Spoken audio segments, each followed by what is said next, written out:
नहमदुहु व नुसल्ली व नुसल्लिमु अला रसूलिहिल करीम अम्मा बाद फ़अऊज़ु बिल्लाहि मिनश शैतानिर रजीम बिस्मिल्लाहिर रहमानिर रहीम। उम्मीद करता हूँ आप तमाम अहबाब बख़ैर व आफ़ियत होंगे। अल्लाह तबारक व तआला आपको हमेशा खुश व खुर्रम रखे। आज हम फ़ैसलुत तफ़रीक़ा के चौथे दर्स में हाज़िर हैं। आज के दर्स में हम शारे अलैहिस्सलातु वस्सलाम की तकज़ीब का मफ़हूम समझने की कोशिश करेंगे। गुज़िश्ता दुरूस में अगरचे इस बात का ज़िमनी तौर पर ज़िक्र होता रहा है, लेकिन आज का दर्स मुस्तक़िल तौर पर इस बात में चलाया जाएगा। गुज़िश्ता दुरूस में हमने वजूद की 5 अक़साम को समझने की कोशिश की थी से है, यानी वो भी शारे अलैहिस्सलातु वस्सलाम की तस्दीक करने वालों में से है, न कि तकज़ीब। हाँ, अगर कोई शख्स ये कहता है कि शारे अलैहिस्सलातु वस्सलाम ने जो कुछ फरमाया है उसका कोई माना और मतलब नहीं है, वो किज़्ब महज़ है, वो हज़रत सल्लल्लाहु तआला अलैहि वालैहि वसल्लम ने माअज़ल्लाह फ़रेब देने या किसी और दुनियावी मसलहत के पेश नज़र फरमाया है, तो ऐसा शख्स काफ़िर है। ऐसा शख्स दर हकीकत रसूलुल्लाह सल्लल्लाहु तआला अलैहि वालैहि वसल्लम जो साहिब शरीयत हैं उनकी तकज़ीब करने वाला है, इसलिए काफ़िर है। बाकी जो शख्स तावील करने वाला है, तावील का सहारा लेकर हुज़ूर अलैहिस्सलातु वस्सलाम के किसी कौल को तस्लीम करता है, तो उस पर हुक्म कुफ़्र आयद नहीं होता, वो दर हकीकत तस्दीक करने वाला होता है। तावील करने वाले पर हुक्म कुफ़्र आयद हो भी नहीं सकता।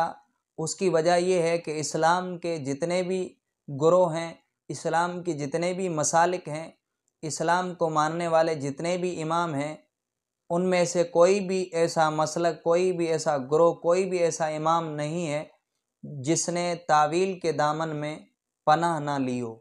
इमाम अहमद बिन हम्बल रहमतुल्लाहि ताला अलैह सबसे ज़्यादा तावील से दूर भागने वाले हैं, और वजूद के जो 5 मरातिब हैं, जो तावीलात हैं, उनमें सबसे दूर की तावील, सबसे ज़्यादा नादिर तावील वो है कलाम को मजाज या इस्तिआरे की तरफ फेर देना, जिसे हमने वजूद अकली या वजूद शिबही से ताबीर किया है।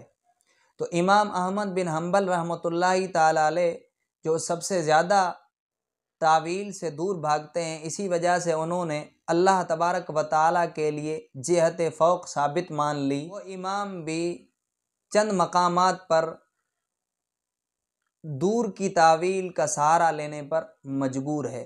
मिसाल के तौर पर हदीस मुबारका है, अल्लाह के रसूल सल्लल्लाहु तआला अलैहि वालैहि वसल्लम ने इरशाद फरमाया कि हजर अस्वद ज़मीन में अल्लाह का दायां हाथ है। अब इमाम अहमद बिन हम्बल रहमतुल्लाहि ताला अलैह के नज़दीक अल्लाह तबारक व तआला का हाथ होना मुहाल है, तो वो इस बात की तरफ मजबूर हुए कि इस हदीस में वो तावील करें। चुनांचे वो तावील करते हुए फरमाते हैं कि चूँकि इंसान का कुर्ब हासिल करने के लिए, इंसान का तक़र्रुब पाने के लिए उसका दायां हाथ चूमा जाता है, तो अल्लाह तबारक व तआला का कुर्ब हासिल करने के लिए ही हजर अस्वद को चूमा जाता है, इसलिए हजर अस्वद दाएं हाथ की मानिंद है। इसी तरह एक और हदीस मुबारका है, अल्लाह के रसूल सल्लल्लाहु तआला अलैहि वालैहि वसल्लम ने इरशाद फरमाया, दिल रहमान की 2 उंगलियों के दरमियान है, वो जैसे चाहता है फेर देता है। अब यहाँ इमाम अहमद बिन हम्बल रहमतुल्लाहि ताला अलैह के नज़दीक जब अल्लाह तबारक व तआला की उंगलियाँ होना मुहाल साबित हो गया, तो वो इस बात की तरफ मजबूर हुए कि वो इस हदीस की तावील करें। चुनांचे उन्होंने तावील करते हुए कहा कि यहाँ पर उंगलियों से रूहानी उंगली मुराद है, अक्ली उंगली मुराद है, यानी उंगली का वजूद अक्ली मुराद है।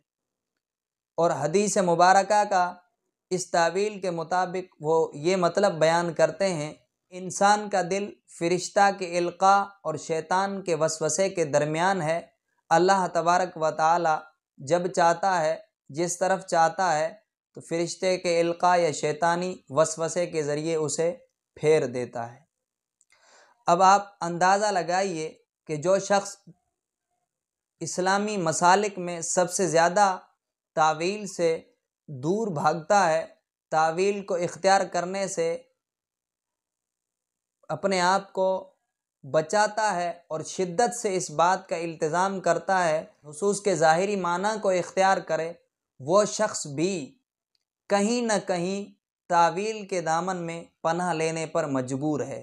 لہٰذا یہاں سے معلوم ہو گیا کہ تاویل سے بچنے کی کوئی راہ نہیں ہے۔ جو شخص تاویل کا سہارا لیتا ہے، حضور علیہ الصلاۃ والسلام کے کسی قول کو تاویل کے ذریعے بھی تسلیم کرتا ہے، تو اس پر بھی حکم کفر عائد نہیں ہوتا۔ امام غزالی رحمۃ اللہ تعالی علیہ لکھتے ہیں کہ امام احمد بن حنبل کو چونکہ عقلیات میں، عقلی میدان میں زیادہ گہرائی حاصل نہیں تھی، اس کو صرف چند مقامات پر ظاہری معنی لینے میں استحالہ نظر آیا، بقیہ مقامات پر ان کو ظاہری معنی اختیار کرنے میں استحالہ نظر ہی نہیں آیا، چہ جائے کہ وہ وہاں پر تاویلات کا سہارا لیتے۔ وجہ ہے کہ انہوں نے اللہ تبارک و تعالیٰ کے لیے جہت فوق کو ثابت مان لیا، جبکہ ان کے مقابل اشاعرہ اور ماتریدیہ بحث و نظر کے زیادہ عادی ہیں۔ چنانچہ یہ بات سمجھ آ جانی چاہیے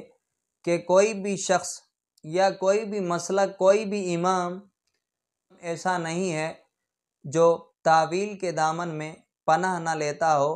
ہر شخص، ہر مسلک تاویل کے دامن میں پناہ لینے پر مجبور ہے۔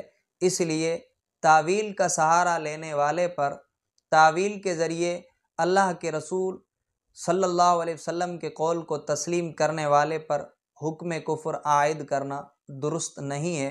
حکم کفر صرف اس شخص پر عائد ہو سکتا ہے، کافر صرف اس شخص کو ڈکلیئر کیا جا سکتا ہے جو اللہ کے رسول صلی اللہ تعالی علیہ وآلہ وسلم کے قول کو بے معنی ثابت کرتے ہوئے اسے کذب محض قرار دے یا اسے فریب قرار دے، اسے کافر قرار دیا جا سکتا ہے۔